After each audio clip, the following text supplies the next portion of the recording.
Story time about the craziest thing I saw while working at a mental health facility. I work in a mental health facility as a psychiatric technician. My job is to help people with mental health distress by providing emotional support, helping develop positive coping skills, and provide medical attention. Some of the individuals that I treat have severe mental illness, which can lead to violence. One day I was assigned to a patient that I'll never forget. He was on a 24-hour observation because he was self-harming and deemed high risk. He had tried to harm others earlier in the day, so he was locked into a padded room with only a bed, a bathroom, and a tear-proof blanket. I was assigned to watch him for the day from outside of the room to ensure that he wouldn't harm himself until he could be seen by a doctor. He was talking about things that made absolutely no sense, running around in circles inside of the room and asking me if I was Jesus. He would start screaming at the top of his lungs about random things, curse at me 1 minute then apologize the next, and kept spinning on the window just to wipe it off a few seconds later. I attempted to calm him down, but he was on a rampage. At one point, he turned his back to me and appeared to be rubbing his eye for some time. However, when he turned around, I almost passed out. He had ripped his eyeball completely out of the socket and began tossing it up and down in the air while calmly singing to himself. The situation only got worse from here. Part 2 of the craziest thing I saw while working at a mental health facility. The man continued throwing his eyeball in the air and catching it while calmly singing slow jams. In disbelief, I immediately called for the guards to come and help me. As they came running, I told the man to stop playing with the eyeball and put it down. He then flashed me a smile and put his eyeball close to his mouth. I knew where this was going, so I begged him not to do it. He proceeded to put his eyeball in his mouth and began intensely chewing it. The guards unlocked his door and rushed in. He was jumping and running around trying to avoid them. When they finally got him restrained and under control, they told him to open his mouth and spit out the eyeball. Sure enough, he quickly swallowed it. I asked him why he would do that, and he told me that President Ronald Reagan told him to. He said it's okay because he still has another eye left and he could see just fine, and that he only wanted to have one anyway. That's when the ambulance arrived to come and take him to the hospital. When the paramedics asked him what happened to his eye, he proceeded to throw up on demand in front of everyone. He pointed to his chewed up eyeball and the pile of vomit on the floor and asked them if they could put it back in his eye socket for him. After going to the hospital, he was transferred to a different facility for a higher level of care. To this day, whenever I see someone rubbing their eye, I get squeamish. I was ringing up a dad and son, and the first thing I noticed about them is they were both wearing t-shirts with fish on them, so I knew they were probably used to catching shit, and I was definitely not about to let them catch an attitude. So the dad stopped me as I was ringing things up and he said, whoa, that's supposed to be on sale. And I was like, oh, okay, just let me rescan it. And so I rescanned it and the price was just like my weight. It just wasn't getting any lower. So I looked at him and I was like, this price is stagnant. And he was like, okay, we'll get someone else over here. So my coworker came over and she scanned the item and manually entered the item number and the price just wasn't moving. And then the dad decided to elbow the son and go, haha, how many women does it take to scan an item? And then he elbowed him again and decided to repeat the joke. And I was just sitting there like, dang, you about to bruise his ribs. So then the dad took us to where he saw the sale sign, and lo and behold, there was a sale sign, but it was for a completely different product. So I looked at him and I said, see, this sign is actually for a different product, as you can see printed on here. And then I elbowed my coworker and said, haha, how many men does it take to read a sign?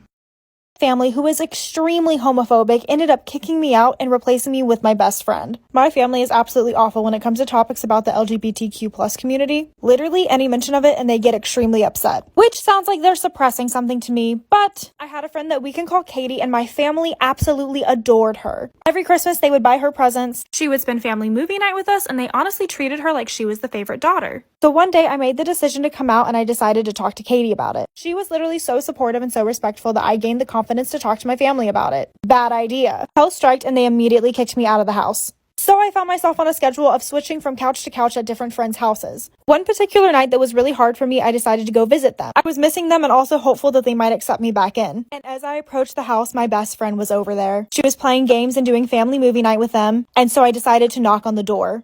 I burst into tears and went off on all of them. The absolute audacity.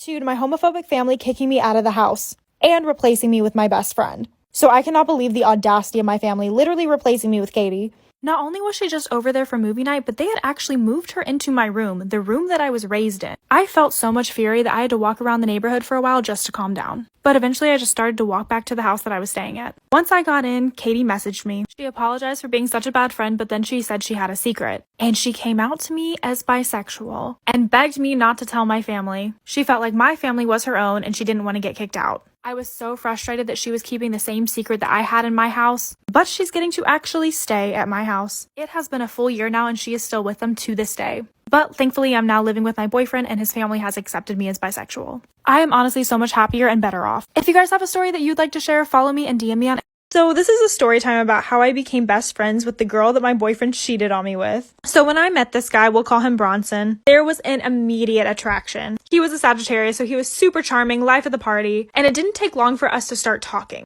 Well, it turned out he wasn't totally honest with me, and he had a girlfriend. So I cut him off and didn't think twice about it. About a year later, though, he came back into my life. He reached out after his breakup with his girlfriend, and he asked if we could give things a real chance. Knowing the connection that we had, I said yes. And things were almost too perfect. We were taking cute photos for Instagram together. It didn't take long for him to move in. And we spent so much time together. He even talked about marriage with me in front of his mom. So it felt like things were going pretty smoothly. Until one night we were going to bed, his phone started blowing up. I grabbed it and it was a notification from a guy named Brad, which I thought was super weird. The texts were asking where he was and what he was doing. And eventually I just decided to pick up the phone. And it was a girl on the other end. Stay tuned for part 2 and follow me on Insta.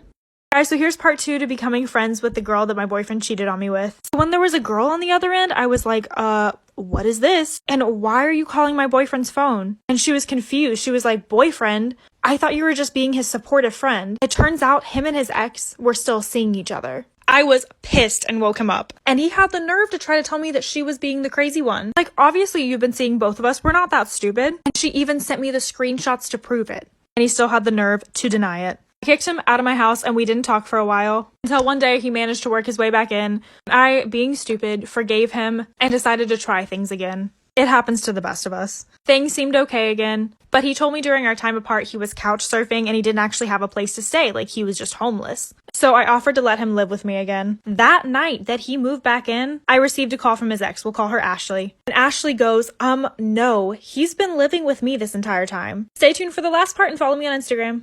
Here's part 3 to becoming best friends with the girl that my boyfriend cheated on me with. So that's when it all clicked that this man just couldn't ever be honest with me at all. From day one, and that there was no way that he was ever going to be honest with me again. So we might as well let things go down in flames. I told Ashley that she was welcome to come over. So she knocked on my door and I let her in while Bronson was still sleeping. And she walked straight to the back and woke him up. They immediately started fighting and running around my house, yelling and arguing with each other. I was so done at that point that I just sat in my kitchen with my cup of coffee and just watched. I just couldn't believe that I let a man get the best of me like this. And the best of both of us. Both of us were 100% done. No more.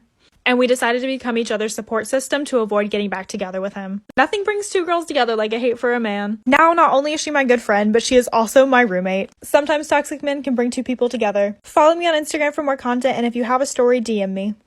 If anyone's wanting to know how to get revenge on someone who spread rumors about you, listen to this story and it may come in handy. So I had a friend that we can call Miranda who was obsessed with me. I was genuinely friends with her, but she would never give me a break. I could not get a breather from her at any point in time. Everywhere I went, she went. And this girl would actually get so upset with me anytime I would go over to another friend's house. I knew she was really insecure and just trying to get attention, so I tried to be patient with her. However, one day I just could not take it anymore. I got into a massive fight with her over how overprotective she is. I literally said, "You are a stage 5 clinger." And in response, this girl ended up joining my basketball and softball team, which I've been on for forever. She told her mom that I was bullying her, which was a complete lie, but then her mom went to the coaches. She got me kicked off the team and then continued to spread rumors about me. I ended up losing my best friends and even my boyfriend over the rumors that she spread about me. So that's when I decided to get revenge. So I decided that I was going to send her over an apology gift with makeup in it, which was a mix of drugstore items and poison.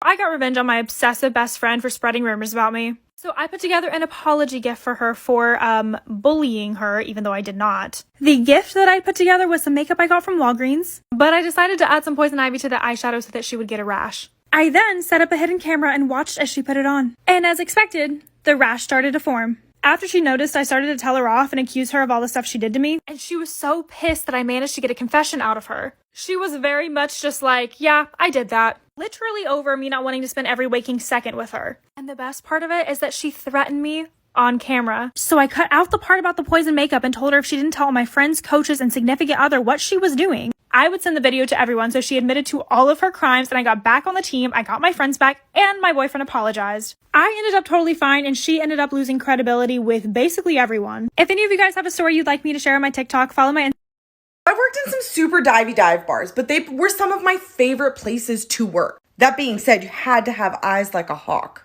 So one day I see this young girl. She's literally 18 for a week, but she comes in to have some drinks by herself. She sits at the bar. She's super lovely. I really enjoy her company. And this other guy comes up. Now I know this guy, and this guy's been a creep since day one. So he's hitting on this girl. She's being polite, but you can tell she's really not interested, but she kind of likes the company. She then goes to the bathroom. My bar is all settled up, but I look over in the corner of my eye and I see his hand move over her drink. Are you fucking kidding me? Okay. So this girl comes out. She goes to take a swig of her drink. I put my hand over it. I push it down and I say, please don't take that. She's very confused as to why, and so is the guy. I looked at him and I said, I saw what you did.